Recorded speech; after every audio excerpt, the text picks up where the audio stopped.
तो आप सभी साथियों को नमस्कार। बहुत बहुत आज के सेशन में अभिनंदन है। आशा करता हूं कि आप बेहतरीन होंगे, ज़बरदस्त होंगे और शानदार तरीके से अपना जीवन यापन कर रहे होंगे।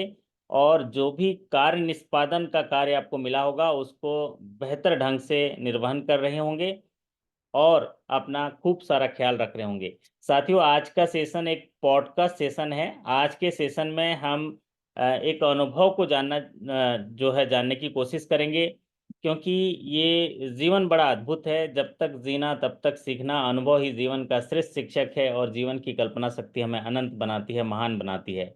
जीवन में अनुभव का होना बेहद जरूरी है। जन्म से लेकर बुढ़ापे तक के सफर और जीवन के हर एक मोड़ पर व्यक्ति किसी न किसी तरीके से अनुभव से मिलता रहता है।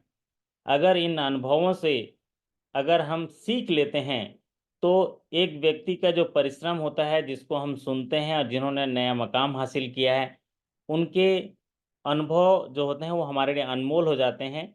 और उसका उपयोग अगर हम उस व्यवसायिक जीवन या व्यक्तिगत जीवन में करते हैं तो उसका लाभ हमें सीधे मिल पाता है। आज जो है हम ऐसे ही एक शख्सियत से बात करेंगे। आज हम इस पॉडकास्ट के जरिए हम बात करने वाले हैं हमारे प्रिय आदरणीय श्री देवेंद्र कुमार श्रीवास्तव साहब, जो सेंट्रल बैंक ऑफ इंडिया से सहायक महाप्रबंधक के तौर पर रिटायर्ड हुए हैं। एक लंबा बैंकिंग का अनुभव उनके साथ, 37 वर्षों से भी ज़्यादा, 37 साल और फिर 6 महीनों के बैंकिंग कैरियर के बाद सहायक महाप्रबंधक बैंक के एक बड़े पद से रिटायर हुए हैं। और इस 37 से अधिक वर्षों का अनुभव आज हम उनसे चर्चा के दौरान जानने की कोशिश करेंगे। तो चलिए सीधे लिए चलता हूँ श्रीवास्तव साहब के पास। श्रीवास्तव साहब, आपका बहुत बहुत स्वागत, अभिनंदन, आपका बहुत बहुत आभार, बहुत बहुत नमस्कार। नमस्कार वंका जी, आप सभी को हमारा बहुत बहुत नमस्कार। जी श्रीवास्तव साहब, आज के सेशन में मैं आपका स्वागत करना चाहूँगा। और इस सेशन को बहुत ही हमारे युवा बैंकर साथी देख रहे हैं। और आपके जो व्यवसायिक जीवन जो आपने सफलतापूर्वक उसको पार किया है, उसके अनुभव के बारे में जानेंगे। सबसे पहले मैं आपसे निवेदन करूँगा कि अपने बारे में हमारे साथियों को बताइए कि आपका जन्म कहाँ हुआ था, आपकी शिक्षा दीक्षा कैसे हुई थी। इसके बारे में हमारे साथियों को बताइए तो बड़ी मेहरबानी होगी श्रीवास्तव साहब। वंका जी, आपको शुरुआत करता हूं कि मेरा जन्म गोरखपुर पूर्वांचल से में हुआ था और उसके बाद शिक्षा दीक्षा भी वहीं हुई। गोरखपुर यूनिवर्सिटी से मैंने एमएससी बॉटनी की परीक्षा उत्तीर्ण की थी और हर दौर में एम्प्लॉयमेंट की परेशानी थी। और उस समय ऐसा लगता था कि सिविल सर्विसेज और पीसीएस एडमिनिस्ट्रेटिव सर्विस के अलावा बैंक की सर्विस अच्छी मानी जाती थी।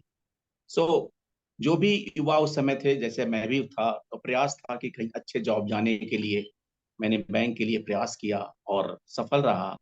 और उसके बाद मैंने दिसंबर 78 में बैंक ज्वाइन किया था। ओके, दिसंबर 78 में आप बेसिकली जो है, आपका जन्म कहाँ हुआ था श्रीवास्तव साहब? गोरखपुर डिस्ट्रिक्ट में, गोरखपुर में। ओके। उत्तर प्रदेश। जी। ओके, बहुत बढ़िया। तो सर, आज से मतलब इतने सालों पहले, जब जी। आप, जैसे कि आपने एक बात कही थी कि उस समय बैंकिंग कैरियर को एक अच्छे कैरियर के रूप में देखा जाता था, जो जी। जी। प्रशासनिक जी। लोक सेवा के तुलना के तौर पर देखा जाता था। आप जैसे कि मैं आपको जान पाया, आप एमएससी बॉटनी में एजुकेशनल क्वालिफिकेशन आपने किया है। और जी। उस समय जो युवा अवस्था में बैंक की वो कौन सी बात या देश की अर्थव्यवस्था की ऐसी कौन सी बात थी जो आपको बैंक को व्यवसायिक करियर के रूप में चुनने के लिए आप तैयार हुए या उस तरफ प्रेरित हुए? देखिए, उस समय सबसे बड़ी बात थी कि 1969 में, जुलाई 1969 में जब बैंकों का राष्ट्रीयकरण हुआ, तो उस समय बैंक एक एम्प्लॉयर के रूप में, जहां पर ह्यूमन कैपिटल क्रिएट किया जा रहा था, उस तौर पे देखा जाने लगा।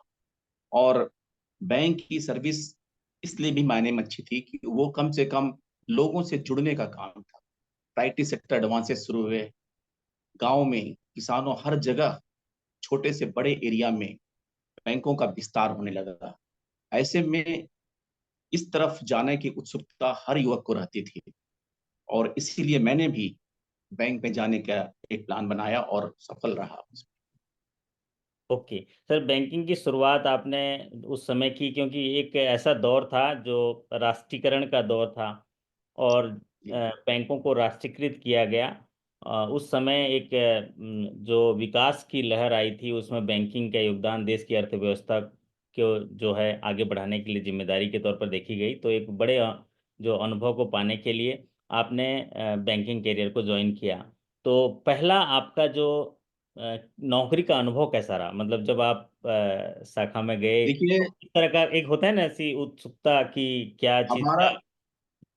जब आईबीपीएस नहीं था, जब बैंकिंग सर्विस रिक्रूट बोर्ड नहीं थे, तो इंडिविजुअल बैंक्स अपने लिए भर्ती करते थे। और मेरे भर्ती के बाद ही बैंकिंग सर्विस रिक्रूटमेंट बोर्ड शुरू हुआ। और मुझे सेंट्रल बैंक ने अपने ओन एग्जाम दे लेने के बाद परीक्षा में भर्ती किया था। और ओके। वो दौर जब नया नया उस बोर्ड, समय बीएसआरबी भी नहीं था आपके उसमें? नहीं, बस उसके बाद हमारे बीएसआरबी की शुरुआत हुई। और जो इंडिविजुअल बैंकों ने रिक्रूटमेंट किया था, उन्होंने सारे अपने पोस्ट फिलअप किए थे। ओके। और एक जागरूकता तो एक नवयुवक को 21-22 साल की उम्र में जब आप बैंक में जाते हैं तो उत्सुकता रहती है, क्या कार्य प्रणाली है, कैसे करेंगे, क्या होगा। और मैंने भी वो फेस किया। लेकिन एक बात था कि बैंकों में जो सीनियर्स होते थे, वो अपने आने वाले पीढ़ी के लिए एक शिक्षक के रूप में काम करते थे, ताकि कोई उनसे भूल ना हो और बैंक की गतिविधियां ठीक से चलती रहे। और इसीलिए मुझे भी कोई दिक्कत का सामना नहीं करना पड़ा, और मैंने बहुत सहजता पूर्वक बैंकिंग करियर को अडॉप्ट किया। बहुत बढ़िया।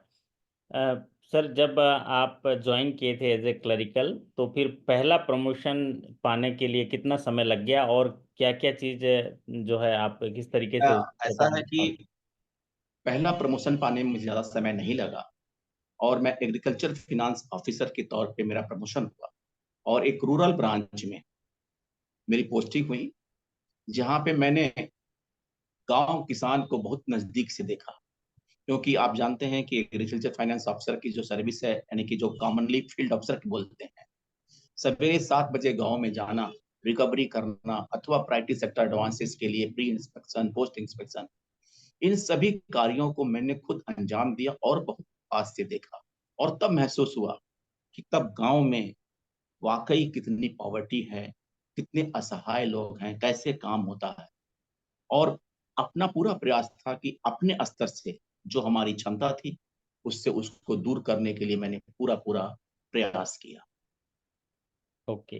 तो एक एग्रीकल्चर फाइनेंस ऑफिसर के रूप में जब काम किए सर, तो आपने जो एग्रीकल्चर के क्षेत्र में, उसमें ज़्यादातर गतिविधियां खेती किसानी की, मतलब पैदावार, फसल जी पैदावार की होती। जी जी। उसके अलावा जो आजकल जैसे कि अन्य उनमें एलाइड एक्टिविटी में शामिल किया जा रहा है, तो उस समय क्या मुख्य तरह से क्या चीज़ें देख पाते उस थे समय आप? भी देखिए, एलाइड एक्टिविटीज में पशुपालन, मत्स्य पालन, फिश, ये मुर्गी पालन, ये सारी क्रियाकलाप पहले भी थी, अब भी चल रही हैं। बस पहले इतना टेक्नोलॉजी एडवांस नहीं था। अब वो टेक्नोलॉजी ज्यादा एडवांस हो गए हैं। जैसे हमारे उस जो वेंडर हैं, जो कार्य करने वाले लोग हैं, उनको ज्यादा सुविधा प्रदान। लेकिन हर हर समय में, हर सदी में लोग प्रयास करते थे, और अपने रोजगार पालन के लिए अपने कार्य में उस समय भी पशुपालन पे जोर था, मुर्गी पालन होता था, मत्स्य पालन के लिए बड़े बड़े तालाबों के लिए फाइनेंस करके आते थे। इसके अलावा इंडस्ट्री एक्टिविटीज में, जैसे गुड़ उद्योग लगाना, ऑयल स्पेरर चलाना, या मिनी राइस प्लांट, ये सारे चीज एक्टिविटी तब भी थे और अब भी है। बस टेक्नोलॉजी का फर्क होता गया। ओके। जिस समय आप बैंक में आए थे, और काफ़ी समय तक मैनुअली इंटरेस्ट कैलकुलेशन, मैनुअली जो उनके बैलेंसिंग और डेली अकाउंटिंग, ये मैनुअली किया जाता था। साथ ही साथ जो राइट।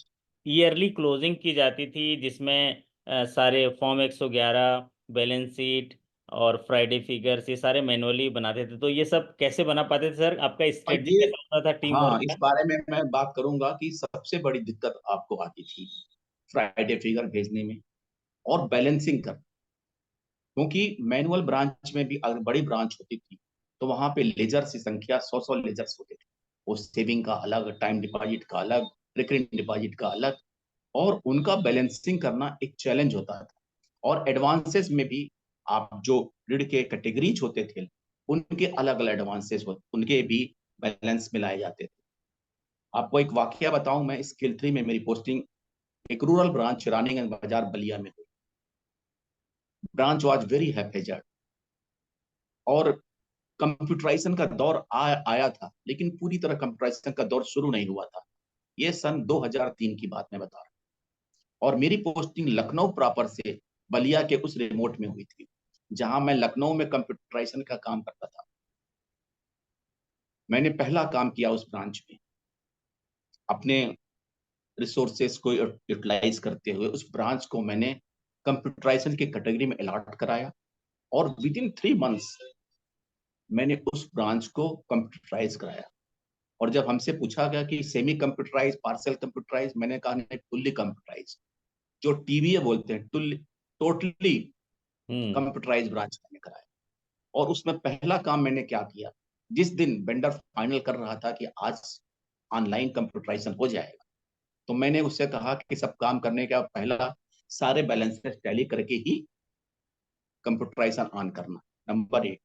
नंबर 2, उस ब्रांच में आपको बताऊं, जब मैनुअली इंटरेस्ट लगते थे फिक्स डिपॉजिट्स पे, जहां पे 100 लेजर होते थे, तो स्टाफ द्वारा बड़ा रिजेंटमेंट होता था कि कैसे इंटरेस्ट लगेगा, क्या होगा। तो वो सब समस्याओं को देखते हुए मैंने वेंडर से कहा कि फर्स्ट टाइम मेरे सामने आप सारे लेजर पे इंटरेस्ट कंप्यूटराइज निकाल दो, लिस्ट निकाल दो। और दूसरा काम मैंने कहा कि जो किसी ब्रांच में उस समय नहीं था, मैंने कहा फ्राइडे फिगर का सॉफ्टवेयर जो भी हो, जैसे भी हो, आप डालिए इसमें और हमें फ्राइडे फिगर निकाल के प्रिंट आउट दिखाइए। और जिस दिन मैंने ये काम पूरा कंप्लीट कर लिया, उस दिन से ब्रांच हमारे इतने ग्रिप में आ गया कि डेली का कोई टेक्स्ट बुक जीएल नहीं, प्रिंट आउट निकल जाता था, फ्राइडे फिगर हो जाता था, बैलेंसिंग हो जाती थी। और जब आप हाफ ईयरली जो आप कह रहे हैं क्लोजिंग की बात आती थी, तो सारे इंटरेस्ट ऑटोमेटिक हम लोग आधे घंटे में लगा के फ्री हो जाते। ये हो जाता है। और तब मैंने 3 साल वहां पे जिस ब्रांच में, मैंने रूरल ब्रांच में स्मूथली वर्क कर ली। बहुत बढ़िया सर। ये आज के समय में तो तकनीकी और डिजिटल बदलाव आ गया है, जिसमें पता भी नहीं चलता है और टाइमली जो है इंटरेस्ट लग जाता है। एक सर्विसेज पर ध्यान देने के लिए, व्यवसायिक व्यवसाय व्यवसाय जो है बढ़ाने के लिए एक ऑफिसर के पास भरपूर समय होता है, क्योंकि ये सारी जो परिचालन की चीज़ें हैं वो कंप्यूटर तकनीकी और डिजिटल बदलाव में हो जाता है। तो इस बदलाव को आप कैसे देखते हैं? किस तरह से देख पाते हैं इस बदलाव को? देखिए, जमाने के साथ चलना है, scientific approach and technological approach और प्लस इनोवेशन, ये 3 ऐसे मंत्र हैं जिसके साथ हर कार्य इंक्लूडिंग बैंकिंग भी सरल हो जाता है। और जब हम जिस कार्य को सरल कर लेते हैं, उससे हम ज्यादा आउटपुट निकाल लेते हैं। अदरवाइज, जैसे जब नॉन टेक्नोलॉजी थी, जब नहीं था कंप्यूटर में, तो हम एक लेजर में इंटरेस्ट लगाने में 3 दिन 4 दिन लगाते थे। अब हम 10 मिनट लगाते हैं। तो जो हमारा टाइम सेव होता है, उसको और कंस्ट्रक्टिव काम में हम यूज करते हैं, कस्टमर सर्विस में यूज करते हैं, कस्टमर के नए नए प्लान उनके लिए पॉलिसी बनाने में यूज करते हैं, ताकि और भी हमारे बैंक का साथ साथ हमारे लोगों का, जो कस्टमर का एडवांसमेंट या उनका भला हो सके। ओके। तो बैंकों में समय समय में बहुत बदलाव हुआ राष्ट्रीयकरण के बाद। बैंकों में गांव के जनता तक जाने के लिए उनको कृषि और योजनाओं के साथ जोड़ा गया। फिर उसके बाद फाइनेंशियल इंक्लूजन आया गया। ऐसे जो भारत में रहने वाले उस आखिरी दरवाजे के आखिरी नागरिक को बैंक के से जोड़ा गया। फिर उनको सामाजिक सुरक्षा से जोड़ा गया। और फिर उनको व्यवसाय और रोजगार देने के लिए अभी विभिन्न योजनाओं के साथ काम कर रहे हैं। प्रतिस्पर्धा का युग है, टेक्नोलॉजी का एक युग है, और डिजिटलाइजेशन की और बैंकिंग पूरी तरह से बढ़ रहा है। ऐसे में इस बदलाव के साथ जो साथी हमारे काम कर रहे हैं, उनमें मानसिक स्थिरता और एक बड़े सेवा प्रदाता होने के नाते, क्योंकि मेगा मर्जर भी हो गए हैं बैंकों के, तो इसमें एक बैंकिंग को सस्टेनेबल दिशा में ले जाने के लिए और देश के बनाए गए योजनाओं को सुचारू रूप से संचालित करने के लिए किस तरह से प्रबंधन करने चाहिए, किन किन मुख्य मुख्य चीज़ों को ध्यान रखने चाहिए एज ए बैंकर, अधिकारी कर्मचारी होने के नाते। मैं यहाँ पे एक बात आपको इंटरप्ट करूंगा। आपने फाइनेंशियल इंक्लूजन की बात कही। जी। जब फाइनेंशियल इंक्लूजन का दौर आया था तो मैं एसएलबीसी भोपाल में कार्यरत था, और मध्य प्रदेश जहाँ पे 53 डिस्ट्रिक्ट्स थे, उन डिस्ट्रिक्ट्स में विलेज मैपिंग का जो भी कार्य था फाइनेंस इंक्लूजन संबंधी, वो सारे काम हमने वहां पे इम्प्लीमेंट किए थे।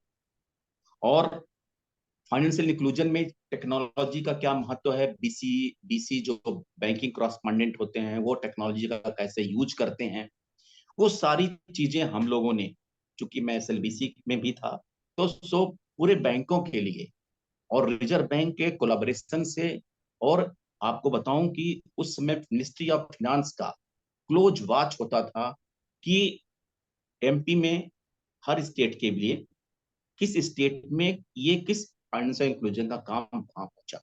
और उससे हमें कहने में गर्व है कि फाइनेंशियल इंक्लूजन का कार्य उस दौर में मध्य प्रदेश में, यानी कि आप समझ लीजिए 2012 की बात है, 11-12 में बहुत ही अच्छे कार्य हुए और लोगों को फायदा हुआ। डीबीटी, डायरेक्ट बेनिफिट ट्रांसफर का स्कीम उस समय लॉन्च हुआ था, जो पायलट प्रोजेक्ट वहां पे पहले 3 डिस्ट्रिक्ट से शुरू हुआ था, और बाद में वो धीरे धीरे करके पूरे 53 डिस्ट्रिक्ट में फैल गए। जहां तक हमने नए युवकों की बात बताएं, तो जो हमारे यंग बैंकर्स बैंक में आते हैं, उन्हें तो पहले थोड़ा सा धैर्य के साथ बैंकिंग सीखने की आवश्यकता होती है। चाहे अपनी नॉलेज वो सीआईबी जीआईबी के माध्यम से कर लें, अथवा कोई और कोर्स करें, जिससे उनकी स्किल, जब आपका स्किल ठीक रहता है, नॉलेज आपको होता है, तो आप किसी चीज में आपको फियर नहीं होता है, आपको डर नहीं महसूस होता है, और उस कार्य को आप सुचारू रूप से अंजाम देते हैं। इसलिए to gain the skill and knowledge is very important for any individual और एनी बैंकर्स, क्योंकि आप जानते हैं कि बैंक का काम रिस्क मैनेजमेंट से जुड़ा है। आप एक विड्रॉल भी पास करते हैं बीइंग ए ऑफिसर, तो भी रिस्क है। बीइंग ए क्लर्क, सीएसए, अगर आप एक विड्रॉल पोस्ट भी करते हैं तो भी रिस्क।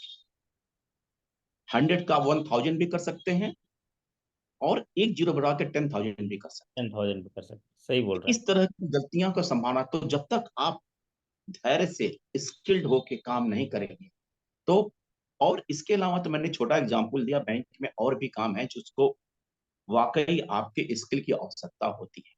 जी। लेकिन एक चीज यहाँ पे है, घबराने की आवश्यकता नहीं होती, नो नीड ऑफ एंजाइटी, क्योंकि बैंक का कोई ऐसा कार्य नहीं है जो आप कर नहीं सकते, और ऐसी कोई बंधन नहीं होती है जैसे कि आपके टाइमिंग के बहुत ज्यादा कंस्टेंट, ऐसा नहीं होता है। अगर आप सावधानी पूर्वक अपने समय से काम करते हैं तो आपका कार्य भी पूरा हो जाता है। तो पैनिक की आवश्यकता नहीं है, और न अति उत्साह की आवश्यकता। अति उत्साह इस सेंस में, आपके टारगेट है एडवांसेस के 10 एप्लीकेशन के, आप 50 एप्लीकेशन कर देंगे, तो गलतियां होने की संभावना ज्यादा बढ़ ज़्यादा जाती। तो बन जाएगी। हम्म। आप नॉर्मली इतना अवश्य काम करिए जितना कि आपको खुद सेटिस्फैक्शन, और बैंक का कार्य पूरा करके मुस्कुराते हुए घर जाइए। जी, जी। सर, मैं आप तो ब्रांच हेड के रूप में भी कार्य किए, मैनेजमेंट के रूप में भी कार्य किए हैं, रीजनल ऑफिस, जोनल ऑफिस के रूप में काम किए, और सबसे बड़ा आपका एक बहुमूल्य योगदान रहा, फैकल्टी के तौर पर भी रहा। तो मैं जैसे ब्रांच मैनेजर्स को देखा हूँ कि अगर सालाना अगर ग्रोथ देखेंगे एडवांसेस में, तो 20% का ग्रोथ बहुत ही अच्छा ग्रोथ माना जाता है। अगर एडवांस, राइट। तो उसके लिए 4 क्वार्टर है, बहुत आसानी से, जैसा कि आपने कहा कि संयमित तरीके से और अच्छे प्रपोजल अनुपालन करते हुए, दिशा निर्देशों का पालन करते हुए किया जा सकता है। तो अति उत्साह से बचना चाहिए, और जो दिया गया है उसको निरंतर समय पर कार्य करते हुए अपने लक्ष्य को पूरे किए जा सकते हैं। तो सर आपके अगर पूरे करियर में देखेंगे तो कौन सा भाग आप अपने आप को बहुत सुनहरा समय मानते हैं कि आपको अलग अलग रोल निभाने के लिए अवसर मिला, तो उसमें कौन सा रोल आपको ऐसा लगा कि हाँ भाई ये मेरा सुनहरा समय था? उसमें मैं सबसे प्रथम अपना फैकल्टी लीडर का जो मैंने काम ट्रेनिंग सेंटर पे, zonal staff training centre Lucknow, जो उस समय लगभग 4 स्टेट को कवर करता था। 4 हमारे जोन्स थे, भोपाल, रायपुर, आगरा और लखनऊ। और अच्छा। इसके अलावा 4 ग्रामीण बैंक भी इस ट्रेनिंग सेंटर से अफिलिएटेड थे। और चैलेंज की बात थी कि हमारे पास फैकल्टी केवल एक था, एक फैकल्टी लीडर, एक faculty member. But we had enjoyed lot. Enjoy का मतलब उस काम को मैंने एक अंजाम देने फैकल्टी में फैकल्टी मेंबर थे और एक फैकल्टी लीडर, ऐसे बोल रहे हैं? बस। जी कोई जी जी। कोई बने, अच्छा। तो मैंने उस काम को बहुत इंजॉय से मतलब संपादन किया। आपको बताऊं कि मैंने हर ग्रामीण बैंक में वर्कशॉप किया था, इंक्लूडिंग रायपुर, ग्वालियर, छिंदवाड़ा, सब जगह, और Ambikapur. Last destination was Ambikapur in Raipur district. और इसके अलावा जो हम लोगों ने रीजन जितने थे, उसमें हम उस समय, आपको याद होगा शायद, कि कॉम्प्रोमाइज प्रपोजल और राइट ऑफ प्रपोजल के केसेस आते थे। तो उसके लिए मैंने बहुत ही हर रीजन में, लखनऊ के हर रीजन में मैंने वर्कशॉप अटेंड किया था। जाके वर्कशॉप मैंने किया था, बुला के नहीं, बल्कि स्पॉट पे जाके किया था। और सबसे अच्छी बात आपको बताऊं कि उस समय सीबीएस शुरुआत हुई थी, कोर बैंकिंग। और सीबीएस के लिए बहुत क्वेरीज आते थे। उसके लिए हम लोगों ने अपने एफर्ट से अपने ट्रेनिंग सेंटर पर एक हेल्प डेस्क शुरू किया था। अच्छा। और हम कहेंगे, धन्यवाद देंगे हमारे जीएम श्री श्रीनिवासन साहब थे। उन्होंने इसके लिए परमिट भी किया था। और हेल्प डेस्क शुरू करने से हमारे पास जो भी क्वेरीज आती थी, हम देन एंड देयर उसकी रिप्लाई, चाहे हमारे फैकल्टी मेंबर करें चाहे मैं करूं, करते थे। और तो उसमें अगर किस कोई तरह की प्रॉब्लम, क्यूरी आती थी सर? ज्यादातर क्यूरी किस तरह की आती थी? ज्यादातर क्वेरीज उस समय सीबीएस के और बैंकिंग ऑपरेशन। अच्छा, और मोड क्या था, वेबसाइट के माध्यम से आता था? नहीं, हमारे पास फोन कॉल आते थे। अच्छा। फोन कॉल से मैं उनको रिप्लाई करता था। और अगर हम उस समय इमीडिएट रिप्लाई नहीं कर सकते थे किसी कारणवश, तो हम लोगों ने एसोसन दिया था कि within 24 hours we will call back you to satisfy. और उसके बाद जो क्वेश्चंस हमारे पास क्वेरीज रेज होते थे, उनका मंथली एक बुकलेट हम लोग बनाते थे। और उस मंथली बुकलेट को अपने जितने भी हमारे जोन हमारे अंडर में थे, ग्रामीण बैंक थे, उनको हम भेजते थे, केवल इसलिए कि इन प्रॉब्लम का ये रेजोल्यूशन हुआ था जो आपके लिए हेल्पफुल है। तो जो इसके साथी अलावा को बाद में लाभ मिल एटलीस्ट, जाता था उसका। हम्म। और इसके अलावा मैंने रिकवरी डिपार्टमेंट में हेड किया हमेशा, as a chief manager, as a AGM भी मैंने हेड किया था अपने जोनल ऑफिस में। मैंने तो सारे डिपार्टमेंट देखता था, लेकिन एक रिकवरी पे ज्यादा जोर रहती थी।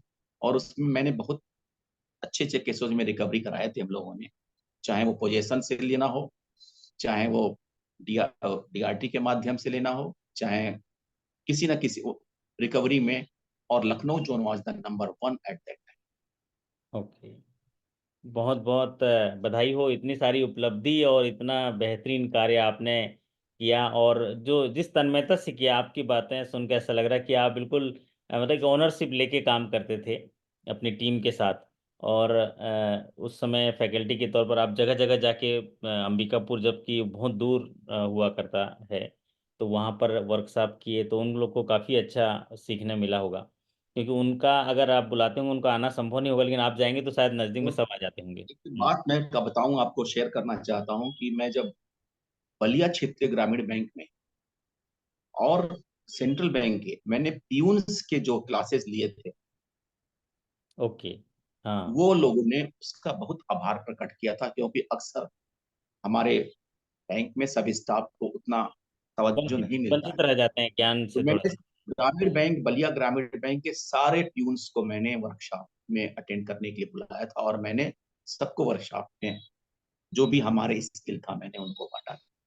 अच्छा, तो आप ये दिखते थे कि कितने लोगों ने अटेंड नहीं किया, उनको फोन कर करके बुला लेते होंगे, अब कवरेज कर हाँ लेते। नहीं, यस यस। जी जी। तो बहुत। मैंने ट्रेनिंग सेंटर पे सारे टारगेट अचीव थे हमारे। और कहने के लिए ये क्लरिकल का था, लेकिन हमारे पास मैक्सिमम मैंने ऑफिसर्स की ट्रेनिंग दी है। अच्छा। और शेड्यूल कास्ट शेड्यूल ट्राइब्स के जो भी प्री ट्रेनिंग होते थे, प्री प्री प्रमोशन। प्रमोशन, हम्म। वो बड़े, हाँ, उस समय हमारे पास एक एक बैच में 300 400 लोग आते थे। तो हम अच्छा। लोग कॉलेज हायर करके हम्म। उसमें हॉल में लेक्चर मतलब उनको पढ़ाते थे। और एक बात संजोग की बात है हम्म। कि उस बार हमारे जितने भी SC ST के कैंडिडेट्स होते थे वो अक्सर राइटिंग, जो लिखित एक हम्म। पोर्शन होता था, उसमें फेल हो जाते थे। अच्छा। मैंने डिसाइड किया कि इस बार आप सबको मैं पास कराऊंगा, और मैंने कुछ क्वेश्चन तैयार कराए, कुछ इससे तैयार कराए। और कुछ संजोग कहिए या भगवान की कृपा कहिए एक्सपेक्टेड कि क्वेश्चन तैयार किए थे, एक्सपेक्टेड क्वेश्चन। तो वही, और लिखित में जो मैंने टॉपिक लिखाया था same topic was in the. और उस बार इतना अच्छा रिजल्ट हुआ कि मेरे पास SC ST वेलफेयर एसोसिएशन की तरफ से हर तरफ से कांग्रेचुलेशन लेटर आता था कि हम्म। वाकई फैकल्टीज ने कितना मेहनत किया कि हमारे सारे कैंडिडेट पास हो। तो बहुत। उनके पास होना देख के मुझे अपने आप में अच्छी खुशी महसूस होती थी। और वो सब याद रखते होंगे जब भी मुलाकात करते होंगे हाँ, आप। हम्म। ये बात और है कि अभी भी अभी भी। शायद वो सारे साथी आपके साथ, आपका जो यूट्यूब चैनल है जो आपने जो जी जी। क्या नाम से बनाया हुआ है, अभी साथियों को बता मनी दीजिए चैनल का। मनी मंत्रा। मनी मंत्रा के नाम से बनाया है, उसमें सभी साथी जुड़े हैं। और ये जो यूट्यूब चैनल आपने खोला है सर, इसके पीछे मतलब आप क्या सोच के, क्या थीम है आपका, और क्या चाह के इसको आपने उनका जी हम्म। एक मन में बात थी कि जो बातें हम being an officer, being an executive नहीं कह पाते थे, और लगता था कि इसको लोगों तक पहुंचाना चाहिए। एड्रेस तो करना है। अपने थॉट्स को प्रोपेगेट करने के लिए, लोगों तक पहुंचाने के लिए मैंने सोचा कि एक अपना कोई प्लेटफॉर्म हो, चैनल हो, जिसके जरिए मैं अपने लोगों से जुड़ सकूं, हाँ, मैं देख पा अपनी रहा था जानकारी हो। कि जी बहुत सारे जानकारियों को आप साझा करते हैं सरल भाषा में, और जी बहुत सारे साथी उसका लाभ ले रहे हैं, और वो चैनल भी अच्छा ग्रो हो रहा है, इसलिए मैं आपको शुभकामनाएं जी और बधाई देता हूँ। जी।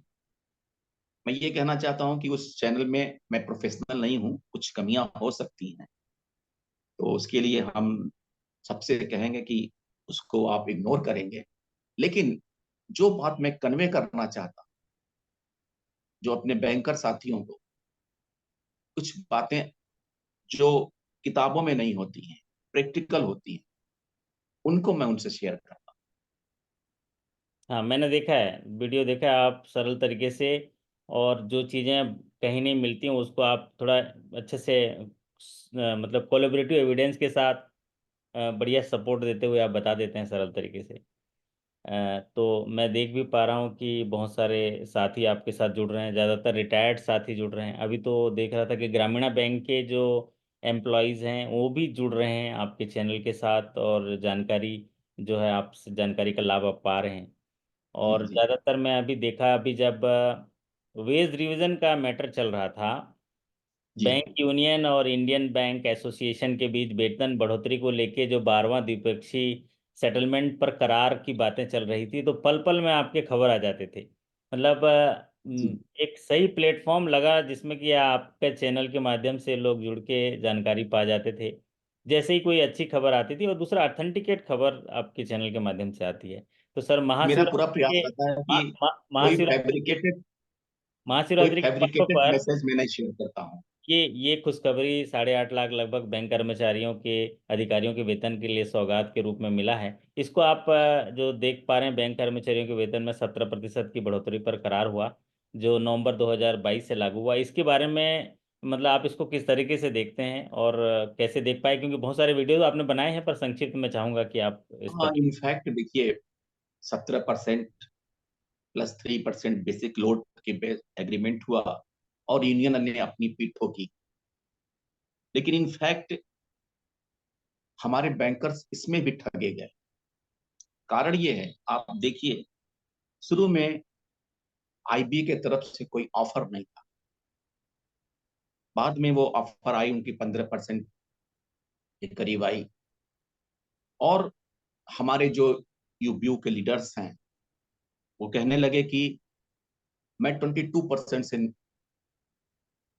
चाहिए मुझे। लेकिन 22% से सीधे 17%, 5% आ जाना नीचे एक उचित कदम नहीं हो सकता। लेकिन क्योंकि बढ़ोतरी हुई है, लोगों को इससे फायदा हो रहा है। लेकिन बाईपर्टाइट से हमारे बैंकर्स का हमारे नजरिए में बहुत फायदा होना नहीं होता है, क्योंकि यूनियंस इस चीज को बार्गेन नहीं कर पा रही है, मिसगाइड बल्कि हमारे एम्प्लॉइज को करती है। और हमें कहीं ना कहीं उनकी वजह से फायदे के बजाय नुकसान ही होता है। ये मेरी अपनी फीलिंग, क्योंकि हाँ। हमारे बैंकर्स हकदार थे कम से कम 20% राइज के, जी जो जी। नहीं हुआ। तो मैं नहीं कह सकता कि ये बहुत अच्छा सेटलमेंट था। लेकिन चूंकि आईबी और यूनियन के बीच की बात है, इसमें तीसरा कोई कुछ नहीं कर सकता। तो ये हमारा है, लेकिन जो भी हमें मिल गया है उसे स्वीकार करके, चूंकि हम बैंक में काम करते हैं, तो हमारी लॉयल्टी बैंक के प्रति ज्यादा होती है। हो सकता है कि अगले बार हाइपरटाइट में थोड़ा और अच्छा अच्छा होगा। इन्हांसमेंट देखने को मिले। सही बात है, तो जो हाँ, एग्रीमेंट यहाँ का पर है। मैं एक बात और कहना चाहता हूँ। 5 डे बैंक, जो 5 डे बैंकिंग की डिमांड हमारी 2015 में, दो बैंकों सैटरडे जब बंद होना शुरू हुए, तो 15 से लेकर 24 तक हम बाकी दो सैटरडे को नाकाम रहे। ये यूनियन का अटर फेल्योर है। एलआईसी में लास्ट पेज रिवीजन में ये बात ऑटोमेटिकली फाइनलाइज हो गई। और हमारे यहाँ उसके बाद बेज रिवीजन में, यानी 12th बाईपार्टाइट में भी।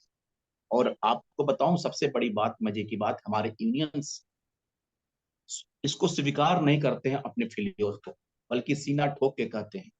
मैंने एक यूबीयू के लीडर्स का स्पीच सुना था, जिन्होंने कहा था कि विदा 5 डे बैंकिंग का मैं हम लोग एग्रीमेंट साइन नहीं करेंगे। और साइन हो गया, जैसा कि आप भी देख रहे हैं। हम्म। और 5 डे बैंकिंग का अप्रूवल के लिए अभी भी गवर्नमेंट ऑफ इंडिया पे ये पेंडिंग है। मैंने कई बार फिर आरटीआई भी आपने इसके बारे आरटीआई में भी किया लगाया था, तो आपको है। क्या लगता मैंने है? आरटीआई भी लगाया है, और हम्म। अभी मेरा स्टिल एक आरटीआई पेंडिंग है, जो आई एक्सपेक्ट कि विद इन वीक उसका रिप्लाई भी आ जाना चाहिए, क्योंकि आप वो भी 1 महीना का वेट करते हैं। कई कई और उसका यूट्यूब सर, कई यूट्यूब प्लेटफॉर्म में आपके आरटीआई के जिक्र किए गए हैं, एनएस टूर साहब ने भी आपका जी आरटीआई जी का। जी तो जी उसका जी क्या अभी मेरा कुछ मेरा कहना खाली इतना से है कि अगर एलआईसी के एम्प्लॉय का हो सकता है, तो व्हाई नॉट बैंकर्स। बैंकर्स का भी होना चाहिए। लेकिन सबसे बड़ा घोर अपराध हमारे यूनियंस का है, जो इसके बारे में कोई बात ही नहीं करता। हाँ, ये होगा जरूर, लेकिन अब तो 4 जून के बाद ही कुछ हो सकता जी, संभावना है। जी तो एक बनी है कि जैसे कि भारत सरकार का भी एक रुझान दिखता है कि डिजिटल बैंकिंग की और कैशलेस इकोनॉमी की ओर ले जा रहे हैं। तो जी जी शायद उसमें एक कदम भी मिलेगा सर। सैटरडे ऑफ रहेगा तो लोग का बैंकिंग जो है डिजिटल बैंकिंग के ऊपर ज़्यादा वर्क होगा। और वैसे भी 85% ट्रांजेक्शन जो हैं डिजिटल ट्रांजेक्शन हो रहे हैं। भारत जो है सीख गया है, भारत के लोग जो है सीख गए हैं डिजिटल जो बैंकिंग को करने के लिए। तो अगर ये 5 डे बैंकिंग हो जाएगा तो उसमें कैशलेस इकोनॉमी पे और अच्छा एक अच्छी कदम माना जाएगा, इसको सकारात्मक तरीके से देखा जाए। और ज़्यादातर जो बैंक के एम्प्लॉयज़ हैं उनके जीवन पर ये बहुत बड़ा असर आएगा सर, स्वास्थ्य को लेके बहुत बहुत बहुत और वर्क लाइफ बैलेंस बहुत जरूरी है। को और लेके हमारे बैंकर्स उससे जूझ रहे हैं। जूझ रहे आए हैं। दिनों जब घटनाएं होती हैं कि हमारे किसी बैंकर्स ने किसी प्रकार की अप्रिय घटना कर लिया, तो बहुत दुख लगता है। क्योंकि हमारे बहुत से ऐसे साथी हैं जो बहुत प्रेशर को नहीं बर्दाश्त कर पाते हैं, टॉलरेट कर पाते हैं और ऐसा कदम उठा लेते हैं। मेरा सभी बैंकर साथियों से कहना है कि जीवन अमूल्य है। आप काम करिए, नहीं करिए, छुट्टी ले लीजिए, कोई बात नहीं है, लेकिन ऐसी कोई कदम ना उठाएं जिससे आपकी फैमिली पर असर पड़े। जी जी जी, मैं भी पूरी तरह से सहमत हूँ सर। अपना जीवन, स्वास्थ्य और परिवार, इस पर जो है सबसे पहले आपको ध्यान देना है। और जो रोल और रिस्पॉन्सिबिलिटी मिला है उसको सुचारू रूप से करने के लिए ज्ञान अर्जन करना होगा, सीनियर साथियों से थोड़ा सीखना होगा, और सीखकर अपने समझ और विवेक के साथ अपनी जिम्मेदारी को निर्वहन करना होगा, और ये किया जा सकता है। सर, जाते जाते अंतिम सवाल मैं आपसे पूछना चाहूँगा। एक शानदार जीवन आप जी रहे हैं, मैं आपसे बात करता रहता हूँ, प्रत्यक्ष अप्रत्यक्ष रूप से जुड़ा हुआ हूँ, आपसे बातचीत होती रहती है। आप रिटायरमेंट के बाद आपके व्यक्तिगत जीवन में कैसे जो है बदलाव आया, और रिटायरमेंट के बाद आप जीवन में किस तरह से अपना एंगेजमेंट किए, और आपके पास जो पुराने समय में आपने जो सीखा है उसका किस तरह से लोगों को लाभ दे पा रहे हैं, इसके बारे में हमारे साथियों को बताएंगे। श्रीवास्तव साहब, तो बड़ी मेहरबानी होगी। देखिए, सबसे बड़ी बात तो एक मन में पॉजिटिविटी रहती है, अच्छा सोच, निगेटिव बातें, लोगों का हेल्प कर सकूं जो भी हो सके। और टाइम एंगेजमेंट के लिए सबसे बड़ा मेरा चैनल है जिसके लिए मैं कंटेंट्स खुद बनाता हूँ, खुद एवरी सब कुछ करता हूँ और सबसे कोशिश करता हूँ सबसे सब अच्छे प्रकार से मिल सकूं, उनकी दुख दर्द को समझ सकूं और जितना अपना आप कह सकते हैं जी अपनी क्षमता है उसके अनुसार लोगों की मदद करने के लिए सोचता हूँ। और पॉजिटिविटी लाइफ के लिए मूल मंत्र है। बस इसी के सहारे जीवन धीरे धीरे चल रहा है। और आप लोगों का, आप जैसे हमारे जो साथी हैं उनका भी मोटिवेशन मिलता रहता है जिससे कि जिंदगी आसान। बहुत बहुत धन्यवाद। इसमें इस संबंध में हमारे घर हमारी पत्नी का भी बहुत बड़ा रोल है जो हमारे कदम कदम पे हमारा साथ देती है। बहुत बढ़िया, उनको भी हमारा प्रणाम भिजवा दीजिएगा।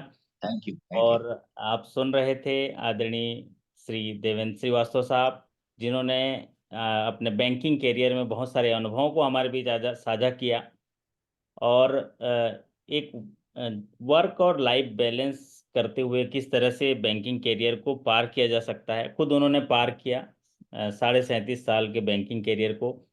और इस कैरियर में बहुत सारे उतार चढ़ाव आए, बहुत सारे बदलाव आए, और उन बदलावों को उन्होंने सकारात्मक तरीके से सीखते हुए और एक लीडरशिप लिया, और एक मतलब प्रथम भूमिका की ओर उन्होंने एक स्टेप बढ़ाते हुए उन चीज़ों को स्वीकार किया, बदलाव को स्वीकार किया, खुद बदले, खुद सीखे, और चुनौती को स्वीकार किया, क्योंकि जहाँ भी अवसर मिलता है वहाँ चुनौतियों का अंधेरा होता है। तो उसके साथ जो है एक नई पीढ़ी, नए जो अवसर है उसका अवसर भी मिलता है, तो उनका लाभ लेते हुए सर ने पार किया, और आज भी अपने उम्र बढ़ने से नहीं, अनुभव को जो है परिस्थितियों के साथ वो मिलान करते हुए, समय के साथ बदलाव करते हुए सीखते जा रहे हैं, और चीज़ों को रख रहे हैं, और एक अच्छा जीवन जी रहे हैं। तो मैं आप इन पंक्तियों से आपका आभार व्यक्त करना चाहूँगा श्रीवास्तव साहब, कि जीवन का सार होता है अनुभव, जीवन का सार होता है अनुभव, परिश्रम का आधार होता है अनुभव, जिसमें होती है सीखने की ललक, उसी व्यक्ति के पास होता है अनुभव, अनुभव, अनुभव। तो आज एक ऐसे अनुभवी साथी से मुलाकात किए और जानने की कोशिश किए। आशा करता हूँ कि सर को देख के सीखना मिला होगा कि एक अच्छा व्यावसायिक जीवन कैसे जिया जाता है। सर, हमारे साथियों को शुभकामनाएं स्वरूप कुछ बोल दीजिए, और फिर उसके बाद ये सेशन समाप्त करते हैं। बहुत सारे, ज़्यादातर हाँ, ग्रामीण बैंक के साथी और दूसरे जो नेशनलाइज बैंक के साथी इस वीडियो को देखेंगे। हमारे सभी साथियों से एक हमारा बस यही है कि आप पॉजिटिव सोचिए और अपने कार्य को सुचारू रूप से निपटाइए। जीवन महत्वपूर्ण है, उसको भरपूर जीने की कोशिश करें। Thank you. चलिए, तो इसी के साथ ये सेशन समाप्त करते हैं। आपके अच्छे कार्य निष्पादन, बेहतर स्वास्थ्य, शानदार सफलता की कामना करते हुए हम आपसे विदा लेते हैं। फिर मुलाकात करेंगे किसी फिर अनुभव के साथ। तब तक के लिए आपका धन्यवाद। नमस्कार। Thank you, thank you.